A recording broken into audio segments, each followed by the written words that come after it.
यस भिडियोमा हामीहरूले चाहिँ बैंक अकाउन्टबाट इसेवामा चाहिँ पैसा लोड गर्न सिक्नेछौँ र साथीहरु तपाईहरुसँग मोबाइल बैंकिङ सुविधा चाहिँ हुनुपर्ने हुन्छ इसेवामा पैसा लोड गर्नको लागि बैंक अकाउन्टबाट र तपाईहरुसँग मोबाइल बैंकिङ सुविधा लिनु भएको छैन भने चाहिँ साथीहरु तपाईहरुको जुन बैंकमा खाता छ त्यहाँ गएर तपाईहरुले चाहिँ सजिलैका साथ मोबाइल बैंकिङ सुविधा लिन सक्नुहुन्छ र साथीहरु मोबाइल बैंकिङ सुविधा लिइसकेपछि तपाईहरुले चाहिँ यस भिडियोलाई हेरेर मोबाइल बैंकिङ अकाउन्ट सजिलैका साथ तपाईहरुले चाहिँ क्रिएट गर्न सक्नुहुन्छ। सो भिडियो सुरु गरौँ। मैले चाहिँ आफ्नो बैंकको एप्लिकेसनलाई ओपन गर्छु, तपाईहरुले पनि आफ्नो बैंकको एप्लिकेसनलाई ओपन गर्नु होला। सो मेरो बैंक अकाउन्ट चाहिँ ज्योति विकास बैंकमा छ। सो मैले चाहिँ यहाँनिर ज्योति विकास बैंकको एप्लिकेसनलाई ओपन गर्छु। आफ्नो बैंकको एप्लिकेसनलाई ओपन गरिसकेपछि तपाईहरुले चाहिँ यहाँनिर मोबाइल बैंकिङलाई ओपन गर्नुपर्ने हुन्छ। यहाँनिर फोन नम्बर पासवर्ड राखेर तपाईहरुले चाहिँ यहाँनिर मोबाइल बैंकिङ अकाउन्टलाई चाहिँ ओपन गर्नुपर्छ। सो मैले चाहिँ यहाँनिर ओपन गर्छु। मैले चाहिँ आफ्नो मोबाइल बैंकिङलाई चाहिँ यहाँनिर खोलिसकेको छु र साथीहरु तपाईहरुले चाहिँ यहाँनिर हेर्न सक्नुहुन्छ home payment send money more लेखेको छ। सो तपाईहरुले चाहिँ यहाँनिर पेमेन्टमा जस्ट तपाईहरुले चाहिँ क्लिक गर्नुपर्ने हुन्छ।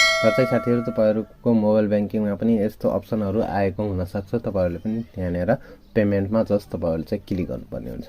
र साथीहरु क्लिक गरिसकेपछि तपाईहरुले चाहिँ यहाँनिर हेर्न सक्नुहुन्छ है साथीहरु रिसेन्ट पेमेन्ट लेखेको छ। सो मैले चाहिँ यहाँनिर आफ्नो इसेवामा चाहिँ यहाँनिर एक दुई चोटी चाहिँ मैले पैसा पठाइसकेको छु। र चाहिँ साथीहरु यहाँनिर क्विक पेमेन्ट लेखेको छ। जस्ट तपाईहरुले चाहिँ यहाँनिर लोड वालेटमा जस्ट तपाईहरुले चाहिँ यहाँनिर क्लिक गर्नुपर्ने हुन्छ। र चाहिँ साथीहरु तपाईहरुले चाहिँ यहाँनिर हेर्न सक्नुहुन्छ इसेवा खल्ती आइएमपी लेखेको छ।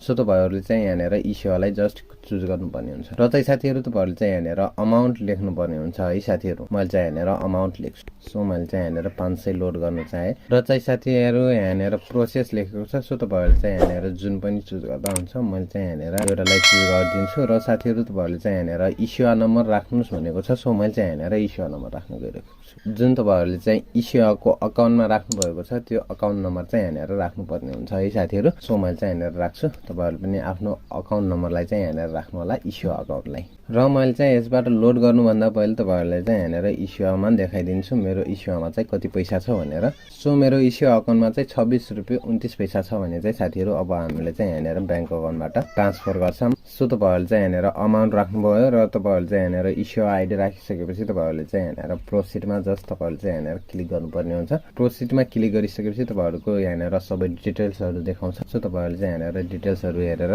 कन्फर्म गर्नुपर्ने हुन्छ। सो मैले चाहिँ यहाँनिर सबै डिटेल हेरिसकेको छु र मैले चाहिँ यहाँनिर प्रोसिडमा जस्ट क्लिक गरिदिन्छु। र तपाईहरुले चाहिँ यहाँनिर बैंक ट्रान्ज्याक्सन पिन राख्नु भएको थियो त्यो ट्रान्ज्याक्सन पिनलाई चाहिँ यहाँनिर राख्नुपर्ने हुन्छ। सो मैले चाहिँ यहाँनिर बैंक ट्रान्ज्याक्सन पिन राख्छु। सो तपाईहरुले पनि यहाँनिर आफ्नो बैंक अकाउन्टको ट्रान्ज्याक्सन पिन राख्नु होला। सो मैले चाहिँ यहाँनिर राख्न गइरहेको छु। ट्रान्ज्याक्सन पिन राखिसकेपछि तपाईहरुले चाहिँ यहाँनिर टिकको आइकन देख्न सक्नुहुन्छ। सो यहाँनिर जस्ट क्लिक गर्नुपर्ने हुन्छ। सो मैले चाहिँ यहाँनिर क्लिक गरिसकेको छु। सो तपाईहरुले चाहिँ यहाँनिर क्लिक गरेपछि तपाईहरुको सामने यस्तो इन्टरफेस हुनेछ र तपाईहरुले चाहिँ यहाँनिर बैंक अकाउन्टबाट चाहिँ इसेवामा पैसा ट्रान्सफर गरिसक्नु भएको छ, इसेवामा लोड गरिसक्नु भएको छ। सो मैले चाहिँ यहाँनिर सेभ पेमेन्ट लेख्छु र अब चाहिँ मैले यहाँबाट डाइरेक्ट ब्याक आउँछु र यहाँनिर इसेवामा 526 रुपैयाँ 29 पैसा चाहिँ यहाँनिर इसेवामा आइसकेको छ। सो तपाईहरुले चाहिँ यसै गरेर आफ्नो बैंक अकाउन्टबाट चाहिँ इसेवामा पैसा लोड गर्न सक्नुहुन्छ। सो आजको भिडियो यति नै। तपाईहरुले चाहिँ भिडियो मन परिरहेको छ भने चाहिँ साथीहरु भिडियोलाई लाइक गरिदिनु होला र च्यानलमा पहिलो पटक आउनु भएको छ भने चाहिँ साथीहरु च्यानललाई सब्स्क्राइब गरिदिनु होला र साथमा आएको नोटिफिकेसन बेल आइकनलाई चाहिँ दबाउन नबिर्सनु होला ताकि साथीहरु यस्तै नयाँ नयाँ भिडियो हेर्नको लागि। Thanks for watching this video. जय नेपाल।